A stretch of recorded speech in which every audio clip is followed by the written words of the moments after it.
describes as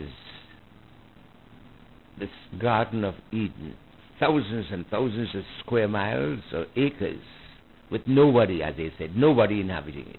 Africans don't count.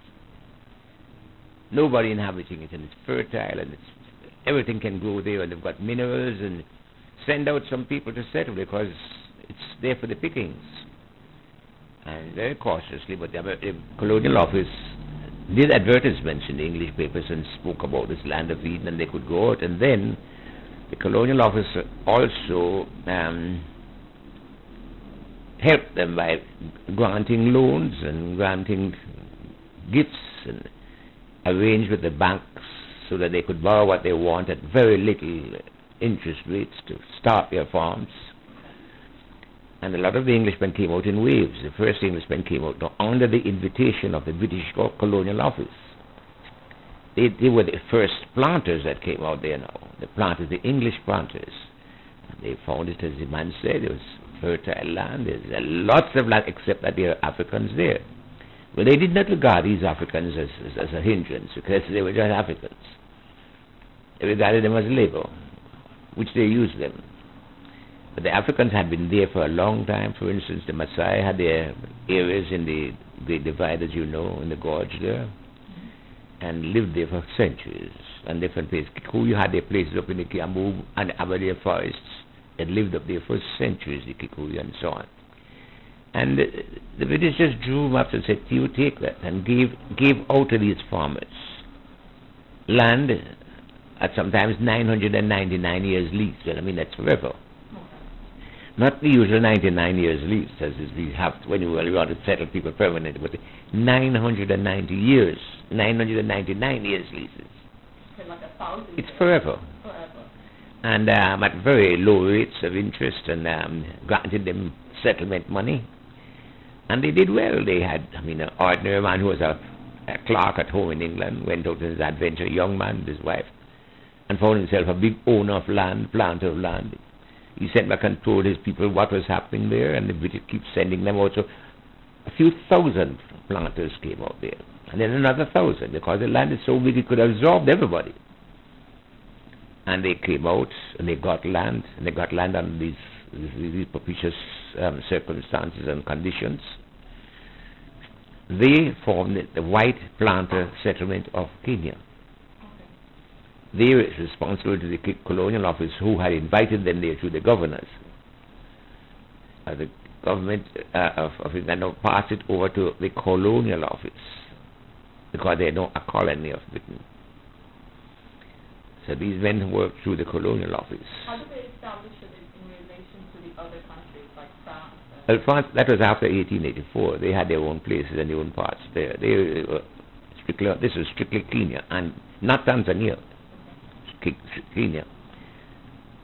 But the difference between Kenya and Tanzania was that Tanganyika was under United Nations Protectorate, under the League of Nations. And therefore the League of Nations had Britain and I think it is probably France, or Britain and Germany, I think. But Britain and another country as overseers. Yeah, because Germany had been there as well. Yes. Germany owned Tanganyika. Kilimanjaro was a gift, etc., etc. Well, and they all left it to Britain. They weren't interested, and they left it, and Britain took over virtually like a governorship. Like they ruled it like a colony. Britain ruled it like a colony, just like the other people did, until the Africans woke up to it. For instance, our first meetings with Kenyatta, with Nyurere, was to advance them, to give them a vote, and to establish their position, not as a colony. And they made the decisions quite clearly. And we, as a law firm, Thompson and Seton, helped, instructed them all the protocol and the methods and who they chose to speak to. We made contacts with the British parliamentarians whom we knew, who listened to their cases. And Nyurere was such a good spokesman for his country. Everybody, when you hear him, you believe him. He's a sincere man, and he was speaking for his people. and they strongly supported him. And the governor that they had at this time in Tanganyika was Sir Edward Twining, of Twining's tea, that same family, Twining's tea, British. And Sir Edward Twining was a strict colonial. I was there during his time. They're not coming to me, my time. What do you mean by strict colonial? Well, as a governor, Germany and the other party wasn't in it at all. They just gave past the laws. The legislature then included, when they advanced and after all his presentations to the colonial office, to the United Nations, we briefed them and gave them money and so on to come out. So Nyurere went out. Sometimes he took his tribesmen with him to show the people how backward they were and how far he had gone and what he had done. We had to teach them to use their toothbrush. And they went out to England with coaching and preparations there for people to meet them. I remember some of the names now of the members of Parliament who were friends with us. And he made such an impression on them that the government in England, the United Nations, said to the governor, ease up, these people seem to have a legitimate case. They're asking for land. And we walk out the Arusha case, a case where they had driven the people off the land off near Arusha.